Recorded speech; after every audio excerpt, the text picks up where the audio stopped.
In the year 1843, a man was born who was to have a profound effect upon the lives of millions of people. His name was Russell Conwell. He became a lawyer, then a newspaper editor, and finally a clergyman. It was during his church career that an incident occurred which was to change his life and the lives of countless others. One day a group of young people came to Dr. Conwell at his church and asked him if he'd be willing to instruct them in college courses. They all wanted a college education but lacked the money to pay for it. He told them to let him think about it and come back in a few days. After they left, an idea began to form in Dr. Conwell's mind. He asked himself, why couldn't there be a fine college for poor but deserving young people? And before very long, the idea consumed him. Why not indeed? It was a project worthy of 100% dedication, complete commitment, and almost single-handedly Dr. Conwell raised several $1 million with which he founded Temple University, today one of the country's leading schools.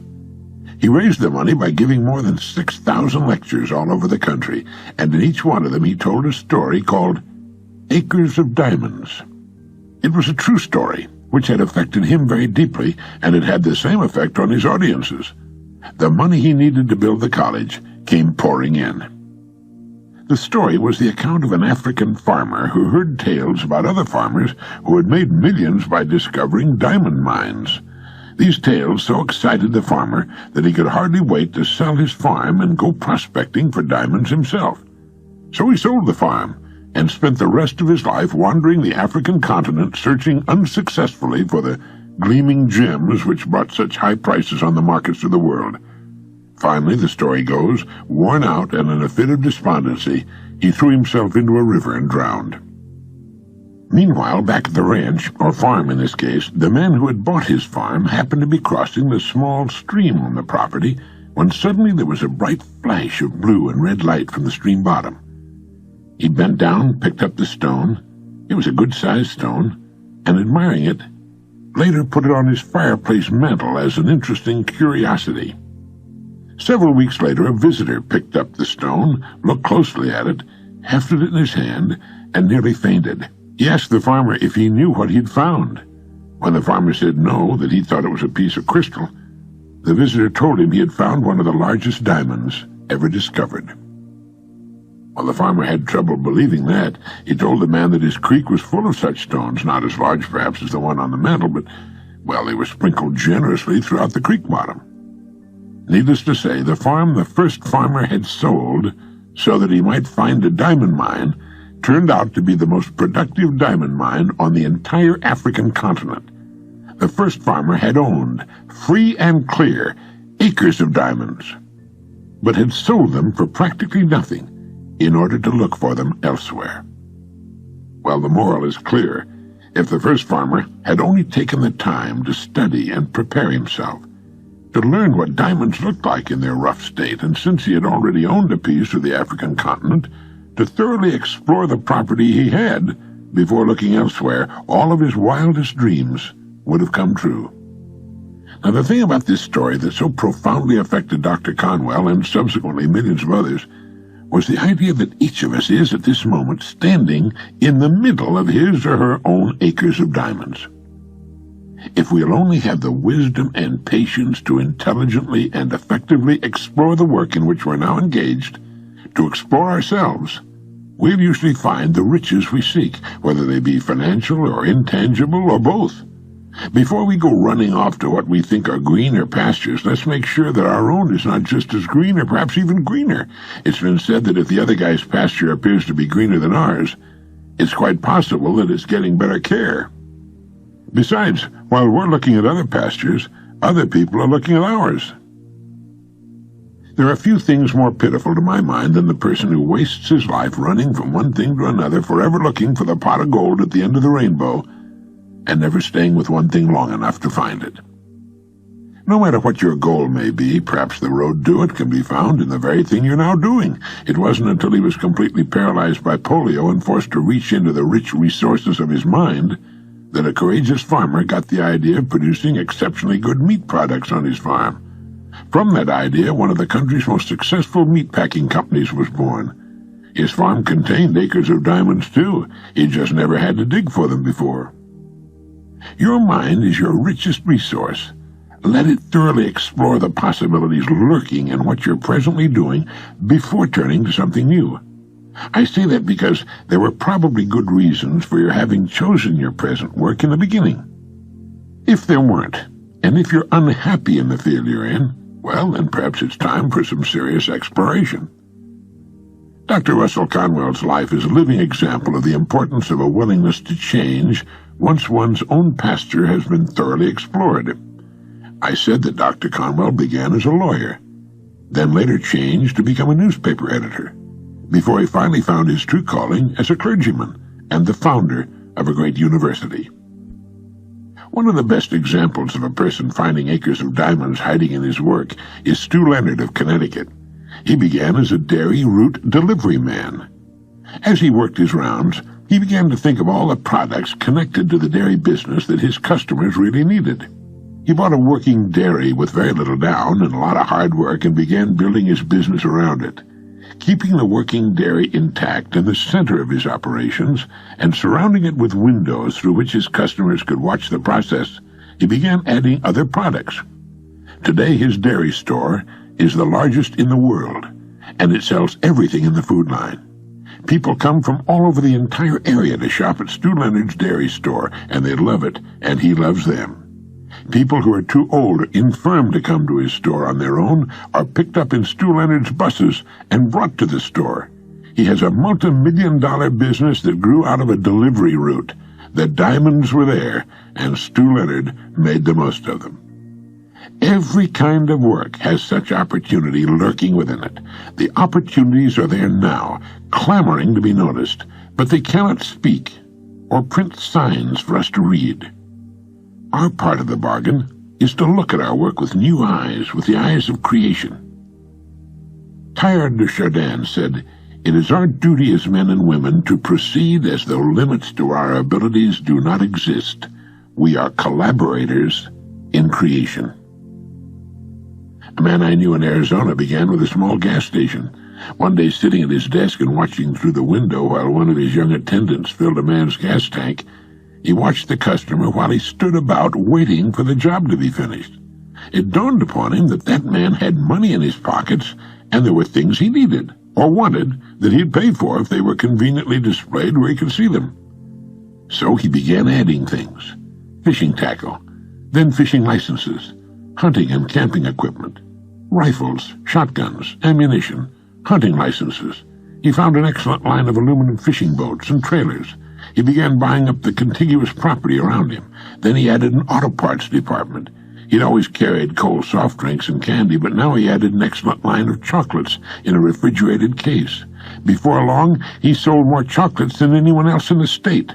He carried thousands of things his customers could buy while waiting for their cars to be serviced. All the products he sold also guaranteed that most of the gas customers in town would come to his station. He sold more gas. He began cashing checks on Friday, and the bonanza grew and grew. It all started with a man with a human brain watching a customer standing around with money in his pockets and nothing to spend it on. Others would have lived and died with the small service station, and they do. My friend saw the diamonds. Both my friend in Arizona and Stu Leonard in Connecticut are customer-oriented. Serve the customer. Serve the customer better than anyone else is serving the customer. Stu Leonard has his company policy conspicuously displayed in his store for all to read, and it goes like this. Rule number 1, the customer is always right. Rule number 2, if you think the customer is wrong, read rule number 1 again. Many service station operators, upon seeing a wealthy customer drive in, might say to themselves, I ought to be in his business. Not so. There's just as much opportunity in one business as another, if we'll only stop playing copycat with each other and begin to think creatively, begin to think in new directions. It's there, believe me, and it's our job to find it. Take the time to stand off and look at your work as a stranger might, and ask, why does he do it that way? Has he noticed how what he's doing might be capitalized upon or multiplied. If you're happy with things as they are, then by all means keep them that way. But there's great fun in finding diamonds hiding in ourselves and in our work. We never get bored or blasé or find ourselves in a rut. A rut, we're reminded, is really nothing more than a grave with the ends kicked out. Some of the most interesting businesses in the world grew out of what was originally a very small idea in a very small area. If something is needed in one town, then the chances are it's also needed in all towns and cities all over the country. You might also ask yourself, how good am I at what I'm presently doing? Do you know all there is to know about your work? Would you call yourself a first-class professional at your work? How would your work stand up against the work of others in your line? The educator and author J.B. Matthews wrote, "Unless a person has trained himself for his chance, the chance will only make him ridiculous. A great occasion is worth to a man exactly what his preparation enables him to make of it." I'm sure Dr. Matthews intended to include the female half of the world in that statement. I'm often appalled by how little people know about the business they're in. "That's not my department," they'll say. I suppose if they see a fire starting in someone else's department, they wouldn't report it.